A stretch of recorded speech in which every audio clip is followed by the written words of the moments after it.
Hello, everyone, and welcome to this episode of the Higher Ed Geek Podcast, episode number 165, with Angelique Albert from the Native Forward Scholars Fund.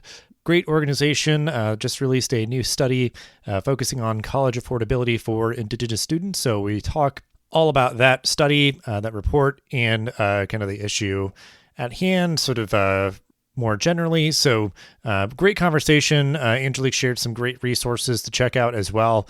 Just really appreciate her time, all that she shared, and her hard work with her team, showing up every day to support Indigenous college students. So as always, please do fill out our listener survey if you've not already. Check out the merch store to help support the show. And without further ado, this is episode number 165 with Angelique Albert. I am very excited to be here today to have a conversation that's on a little bit of a different topic than what we usually cover, but I'm so grateful for the opportunity to deep dive on something that is very important. Recently released national study on college affordability for Indigenous students. So it's coming out of the organization Native Forward. So we'll get right into it and start out as we always do, though, with introductions, have our guest introduce themselves and give a brief overview of their professional background and how they got to be where they are today. Nice. Well, thank you, Dustin, for having me. My name is Angelique Albert. I am the CEO of Native Forward Scholars Fund. My background is that I'm a member of the Confederated Salish and Kootenai tribes from northwest Montana. I grew up on the Flathead Indian Reservation there. I attended a TCU, which is a tribal college and university, Salish Kootenai College, for my undergraduate degrees, and then went on to get my graduate degree from Gonzaga University. My career has always been in service to Native people, either at a tribal level or a national level. Primarily, I've worked in the nonprofit space and education, but I've also worked in business, government, and philanthropy.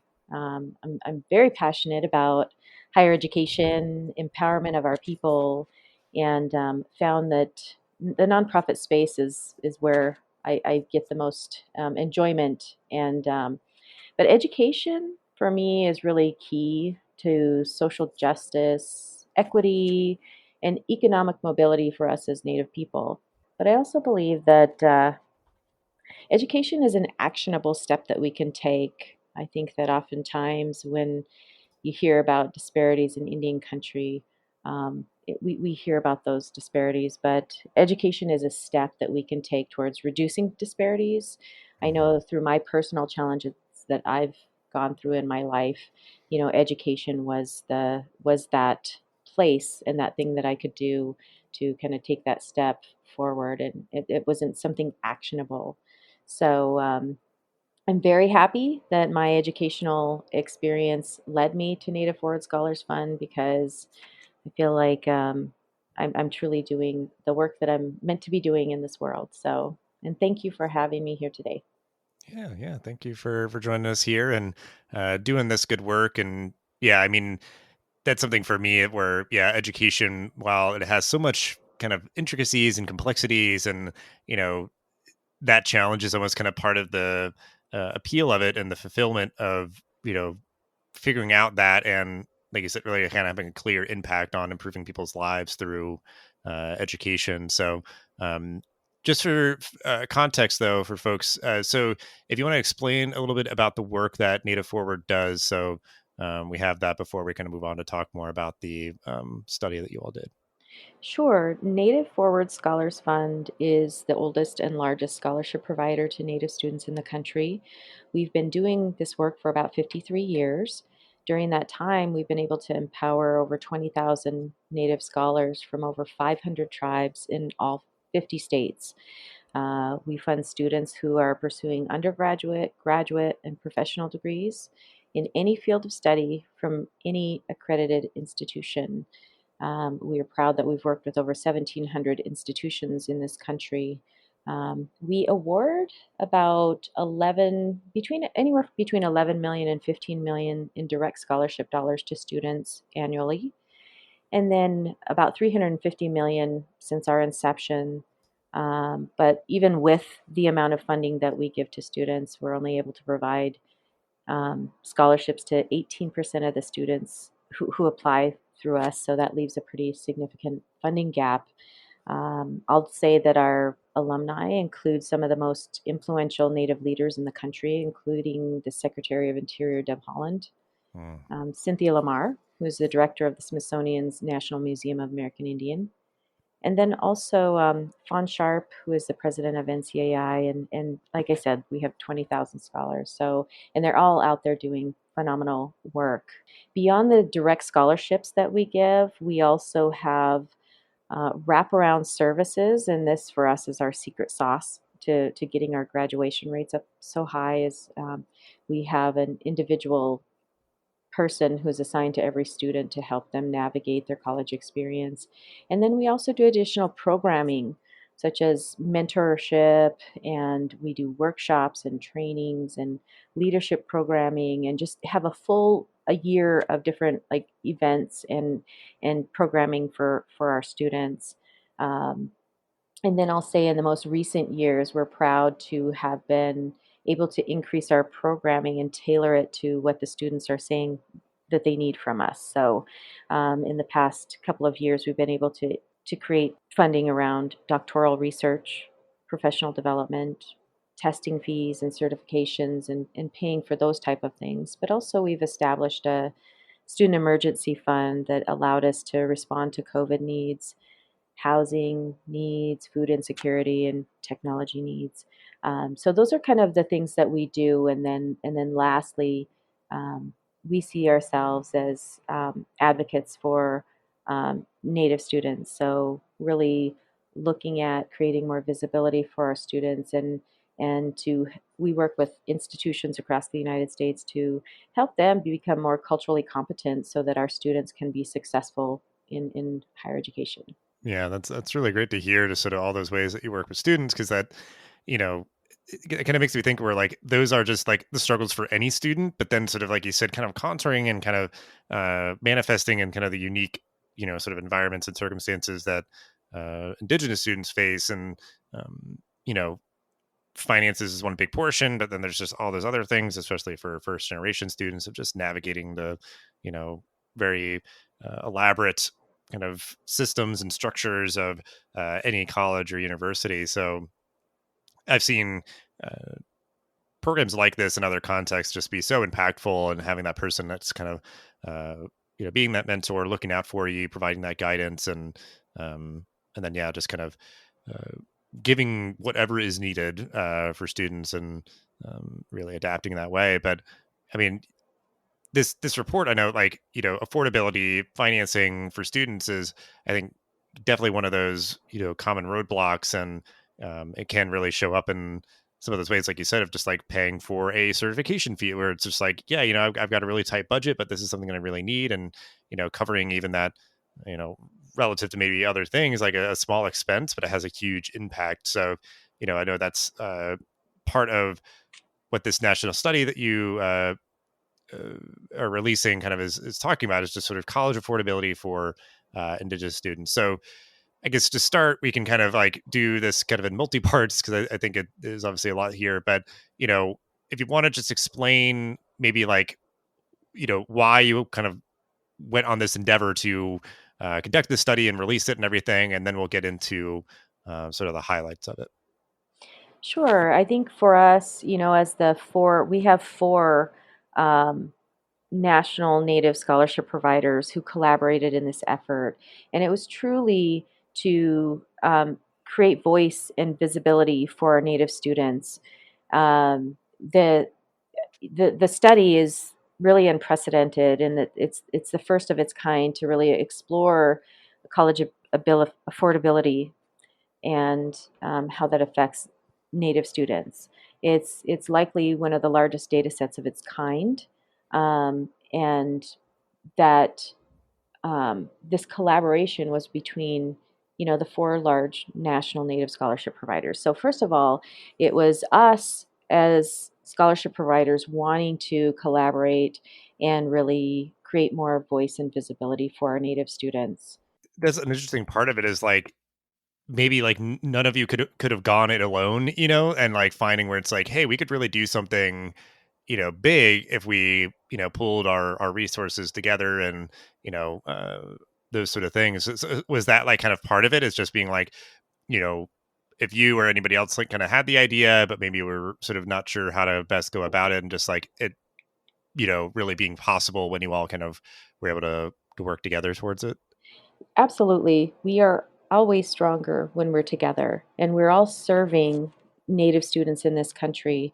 But also, there is an I guess a large concern for us as Native people is that we are always othered.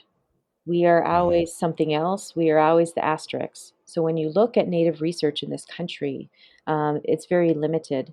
So we wanted to create a baseline of data that, when we're looking for it, it's difficult to find. But also we wanted to have um, Indigenous research from Indigenous people. So it's for Native-led organizations, but also Native researchers and also Native students. So we surveyed our students and our um, previous and current students. We did interviews with our students. So we feel like this is truly Native research from our perspective and done by Native people. So I think that there's different ways, different things to consider. It's making sure that our students have visibility when we're oftentimes not represented. And so that's a big part of it. But also, absolutely, when we pool our student bases, that's a lot stronger information than if one of us were to do it alone. So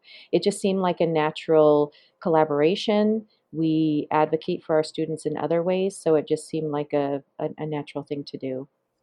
Hmm.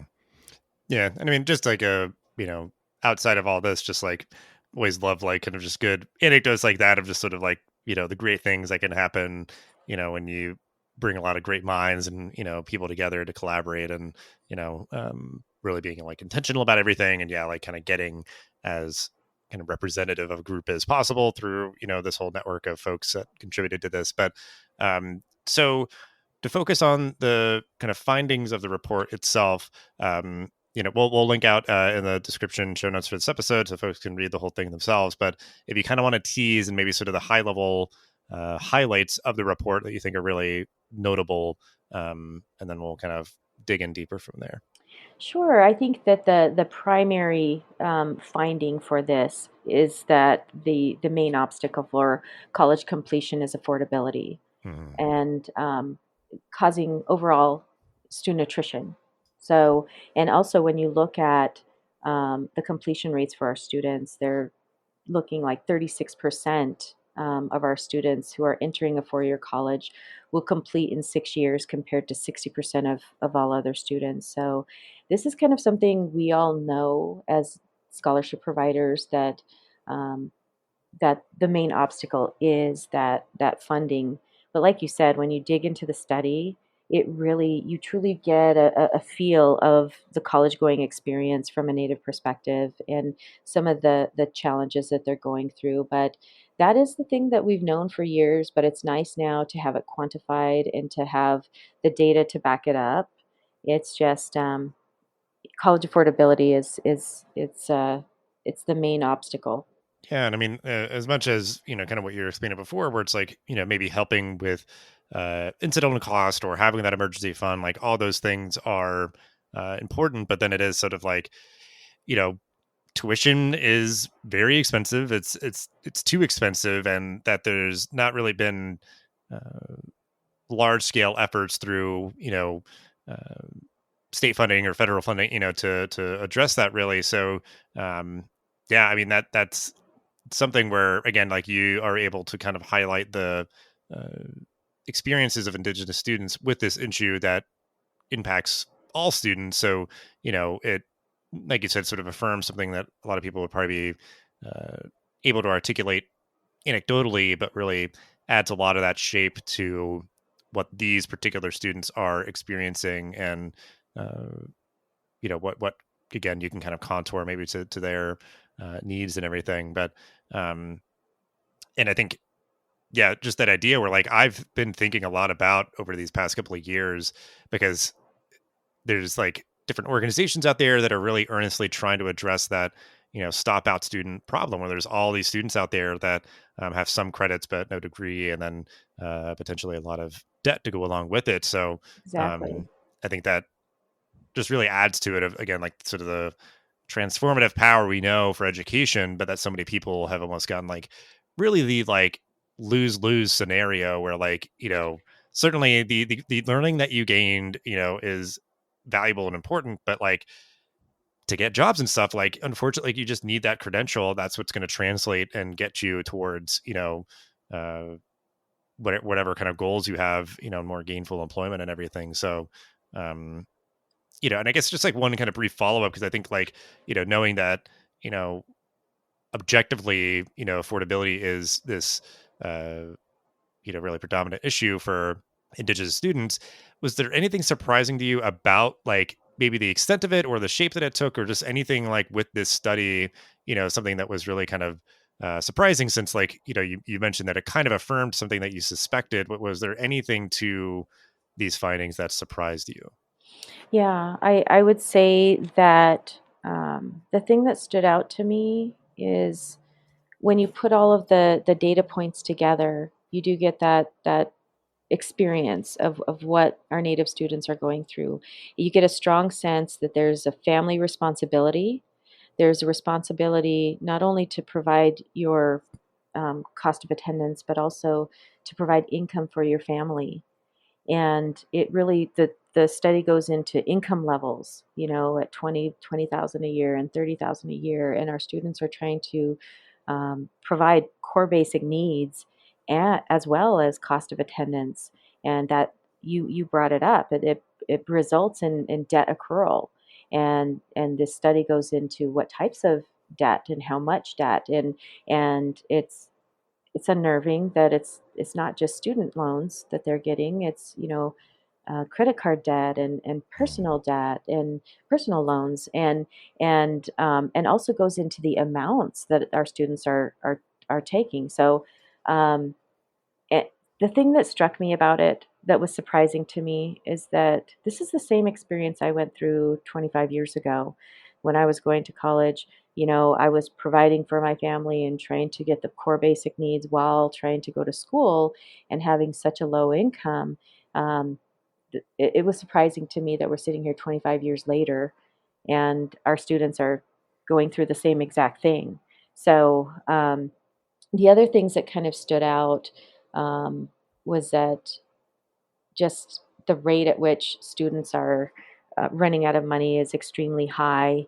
72% of our students run out of money within this, every 6 months. And then 50% are experiencing food insecurity. And the one that hit kind of hard was the 16% are experiencing homelessness. Mm. So I know from, working with students that, I have a student who made the decision to live in their car just so that they could afford tuition and all of that. And so I knew that to be a rare case, but I didn't realize that it was 16%. So, so you really get a feel of the how extreme the situation is when you look at the numbers. Well, and I think too, like, it's good to kind of capture, I think, at this moment in time too, where I think, like, we are sort of quote unquote post COVID, but, still around as of the recording of this episode. But Hmm. sort of, there was so much that kind of, you know, through these turbulent times, like, it exacerbated problems. But then, like, for me, as the eternal optimist, like, it really showed us what was possible when we were using those sort of levers of, state and federal funding to kind of give resources to people to, provide healthcare, provide even modest sort of, like, the stimulus checks and everything, kind of like, that is sort of a form of like universal basic income. Like, if you met parameters, like, you just got money, like, here you go, and use it to buy whatever you need. There's really no stipulations on it. And then, you know, uh, I know some places where, like, utilizing hotels that were just vacant to just, like, let's just put people, in shelter, like, and Yes. just seeing, where we can provide hotspots and computers and like all this stuff, where it's just like,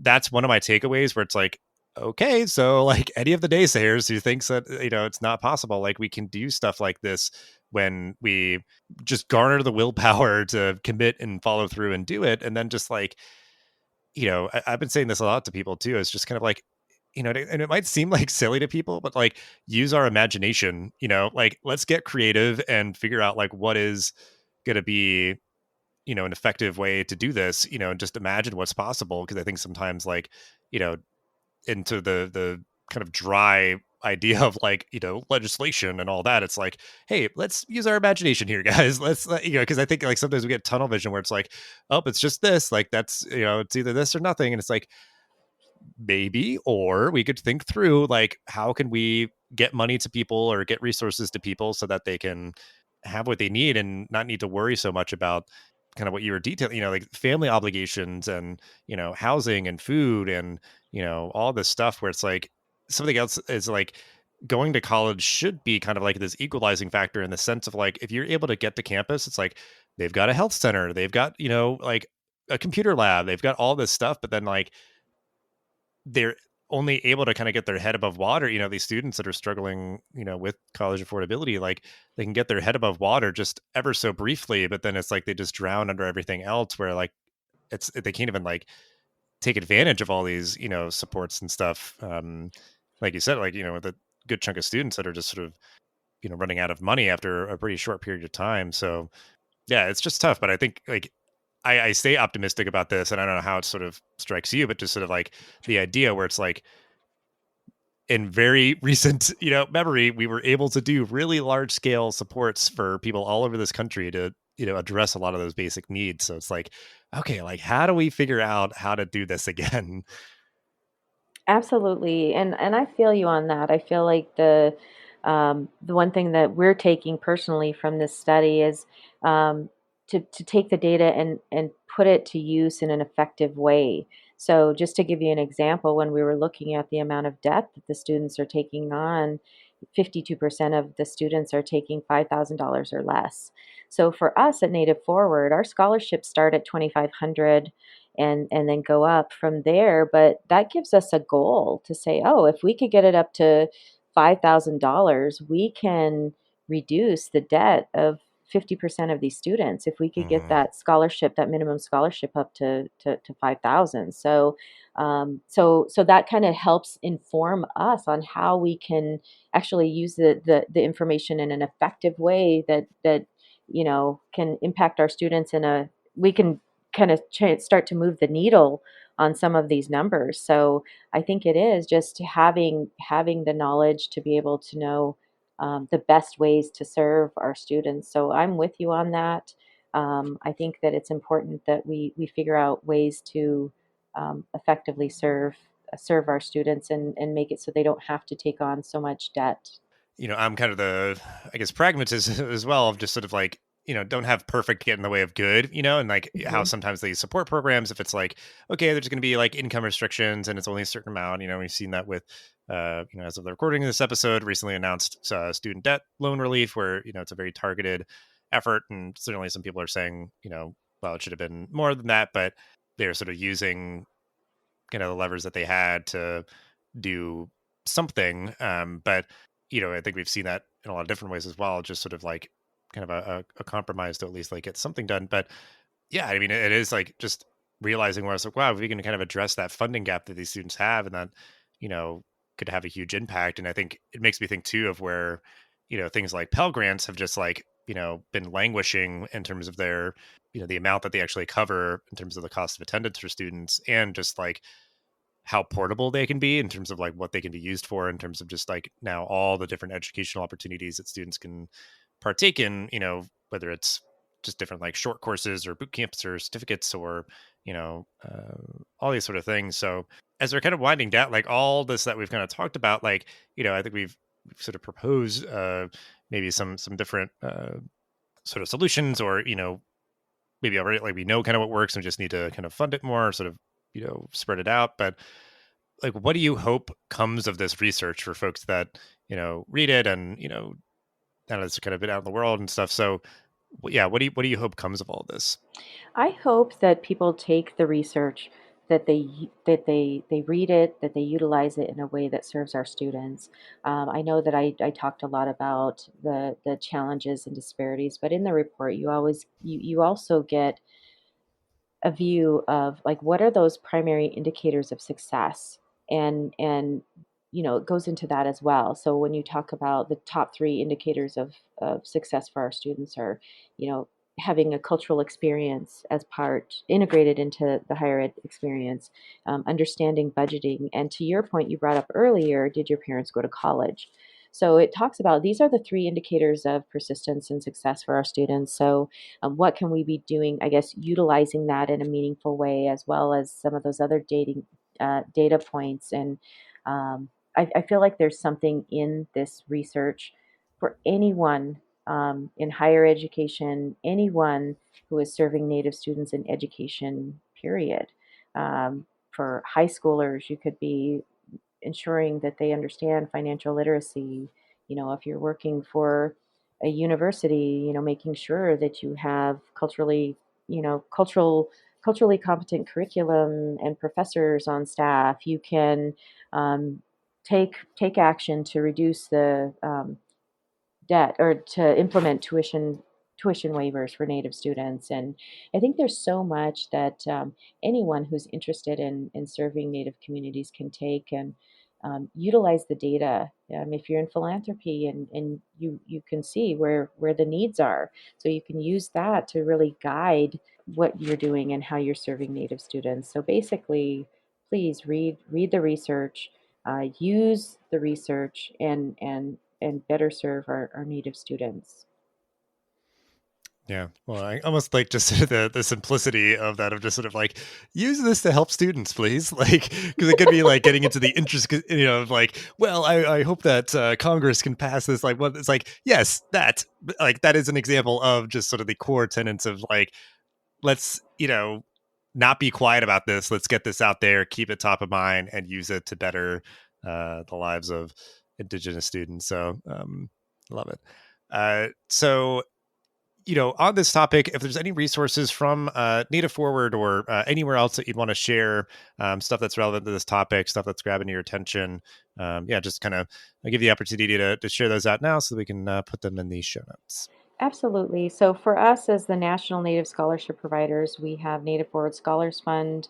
We have resources on our website. There's American Indian College Fund, um, American Indian Science and Engineering Society, as well as IEI, Indigenous Education Organization. So there's the four of us. So please visit our website. We have a ton of resources for students and people wanting to get involved.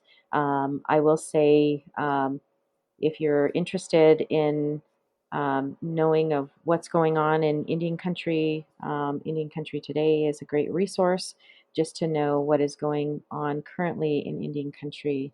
Um, I would love to make a recommendation for books. Joy Harjo is just a beautiful poet, and then Winona LaDuke is an amazing author that really focuses on um, the economy, natural resources, and for us as Native people, I think it's important to always keep that top of mind. I know with a lot of our STEM funding, we provide support to Native students who are in environmental sciences and that. So I would encourage anyone to reach out to our four organizations and and to just whenever you're considering including Native people to reach out and ask us to join in the conversation like you are today. I really appreciate that. Yeah, absolutely. Good stuff. So, then we will end now with our closing question, as we always like to wrap up with. I think we've had a lot of great sort of final thought worthy things shared already, but just, yeah, whatever's kind of, sitting with you here as we end the episode, whatever final thought or call to action on this topic that you want to share to wrap everything up. I would say that again, like this research was done because we have historically been othered. We have always been the asterisk. So this is the baseline. this is the baseline, and we as the National Native Scholarship Providers intend on utilizing this information to promote kind of a more effective practices for our students, but also to do additional research and continue to kind of share the information. It's really about serving our Native students in an effective way. So the call to action is for we're asking all institutions of higher ed, anyone who is serving Native students or wants to serve Native students, to please um, embrace this Native Indigenous research, to embrace it, to implement it, and to look at our recommendations and implement that. Perfect. Yeah, I think that's a great place to end the conversation here. And as always, we'll have ways to connect with our guest and their work in the show notes and everything that we mentioned. So, yeah, I mean, I'm just so grateful for this opportunity to sort of signal boost what you all are doing in this report. And yeah, just thank you so much for taking the time and sharing all that you did. Yes, thank you so much for having me. Thanks for listening to this episode of the podcast. Make sure to rate, review, and subscribe so you never miss an episode. Thanks again for listening, and we'll see you in the next episode of the Higher Ed Geek podcast.